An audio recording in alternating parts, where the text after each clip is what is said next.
మీ పిల్లల భవిష్యత్తును దిశానిర్దేశం చేసే విద్యా మహోత్సవ్ Dream9 మీడియా ఆధ్వర్యంలో ఈ ఫిబ్రవరి 1న మన ఖమ్మంలో జరగనుంది.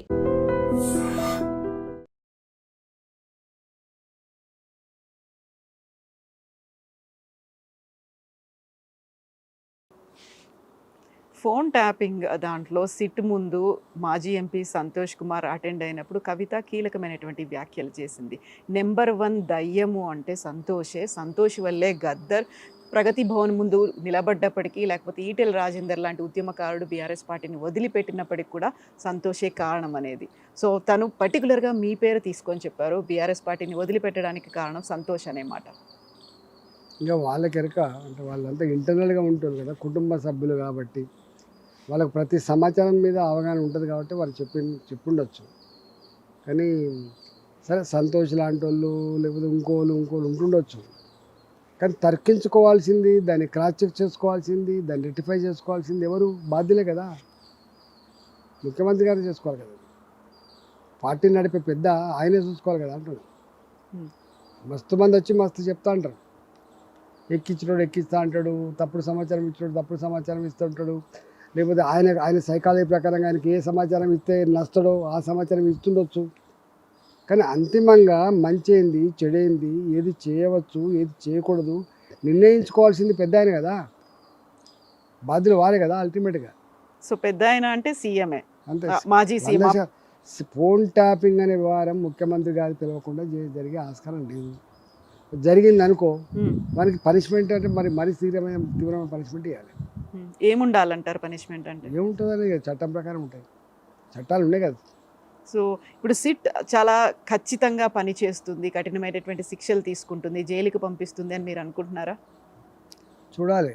అంటే రాజకీయ అవసరం కోసం వాడుకుంటారా, బ్లాక్ మెయిలింగ్ కోసం వాడుకుంటారా, నిజంగానే ప్రజాస్వామికమైన విలువల్ని కానీ వ్యక్తుల స్వేచ్ఛను కానీ కాపాడుతారనేది వేచి చూడాలి.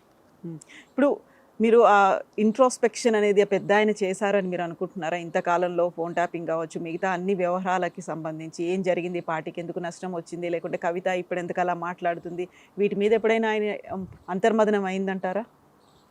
ఆ విషయం నాకు ఎక్కడ తెలుస్తుంది, కానీ వారి తెలియకుండా ఏం జరగడానికి కదా ఆస్కారం ఉండదండి, గింత పూర్తి తెలుసు. సో ఈటెల రాజేందర్ బయటకు వచ్చేసిండ్రు, 7 సార్లు ఎమ్మెల్యే, తర్వాత ఎంపీ. ఎట్లా ఉంది ఇప్పుడు మీకు? బీఆర్ఎస్ పార్టీ బాగుందా, బీజేపీ బాగుందా అంటే ఏం చెప్తారు? ఎల్లుండే సమస్యలు అందులో ఉంటాయి. రాజకీయాలు అంటేనే సమస్యలు, రాజకీయాలు అంటేనే వైరుధ్యాలు, రాజకీయాలు అంటేనే ఆధిపత్య పోరు, ఇవన్నీ ఉంటాయి. ఇవన్నీ లేకుండా రాజకీయాలు లేవు. ఇది ముళ్ళబాట, ఇది మంచి నేషనల్ హైవే లెక్క రాచబాట కాదు, ఇది ముళ్ళబాట.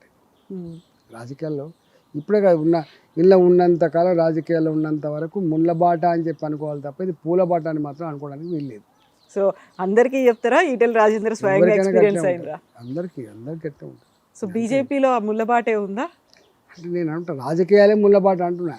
ఓకే, బీజేపీ అనగానే మనకు ఎక్కువ గ్రూపులు అనేవి కనిపిస్తున్నాయి. గతంలో కాంగ్రెస్లో కనిపించిన దానికంటే తెలంగాణ బీజేపీలో గ్రూపులు ఎక్కువ ఉన్నాయి అనేది.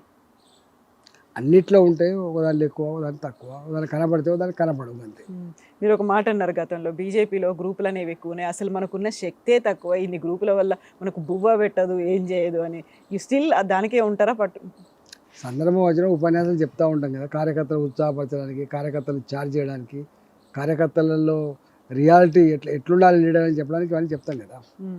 ఇప్పుడు ఈరోజు సాయంత్రం ఆరూరి రమేష్ మళ్ళీ బీఆర్ఎస్ నుంచి బీజేపీలోకి వచ్చారు, బీజేపీ నుంచి మళ్ళీ ఇమ్మీడియట్గా ఘర్వాపసీలాగా వెళ్ళిపోయి బీఆర్ఎస్లో జాయిన్ అయిపోతున్నారు. సో కొత్తగా వచ్చిన వాళ్ళని హక్కున చేసుకునే తత్వం బీజేపీలో లేదు.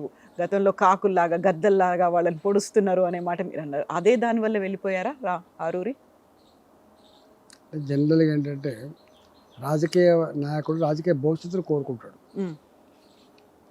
ఆయనకు ఆ పార్టీకి పోతే మళ్ళీ ఇంకా రాజకీయ భవిష్యత్తు గొప్పగా ఉంటుందని చెప్పి భావించి ఉండొచ్చు, పోయి ఉంటాడు.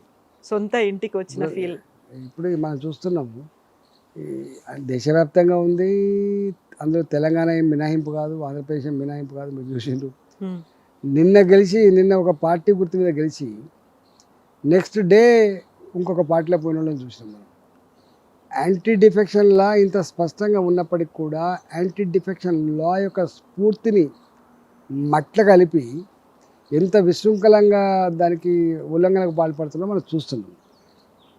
అది గెలిచినోడు పార్టీ గుర్తు మీద గెలిచినోడే పోగా దిక్కులేంది ఈ వట్టిగా ఈ నాయకులు వస్తారు పోతారు కదా, ఉమ్, దానికి ఎక్కడ ఉండదు. అంటే ఎథిక్స్ లేవు, వాల్యూస్ లేవు, సిస్టమ్ లేదు. అందుకని ఏ నాయకుడు అడుక్కోవాల్సి వస్తుంది నువ్వు ఏ పార్టీలో ఉన్నావు ఇప్పుడు అని. ఇంతకుముందు బీజేపీ రామరెడ్డి, కాంగ్రెస్ పార్టీ రామరెడ్డి, ఇట్లా ఇట్లా ఇట్లా పేర్లు ఉండేవి. అసలు ఒక మాట చెప్పాలంటే ఒకనాడు ఒక ఇంటి మీద కాకి ఇంకో ఇంటి మీద వాడడానికి వీలు లేదు. పొలిటికల్ అంత రైవల్రీస్ అంత అది ఉండేది. తర్వాత ఒక మనిషి పార్టీ ఎంటర్ అయినంటే సచ్చిదాకా అదే పార్టీలో ఉండే కల్చర్ ఉండేది. ఉమ్, కానీ ఇప్పుడు అట్లా కాదు. ఇవాళ ఈ పార్టీలో ఉంటాడు, మళ్ళీ తెల్లారే ఇంకొక పార్టీకి పోతాడు, మళ్ళీ అక్కడ నచ్చకపోతే అక్కడి నుంచి మళ్ళీ ఇంకొక పార్టీకి పోతాడు. అంటే బట్టలు మార్చినంత తేలికగా రాజకీయ పార్టీలు మారే పరిస్థితి కనబడుతున్నప్పుడు ఇది ప్రజాస్వామ్యానికి మంచిది కాకపోవచ్చు. ఇది పెరుగుట విరగొరకనగా ఇక్కడ విరిగిపోతుంది.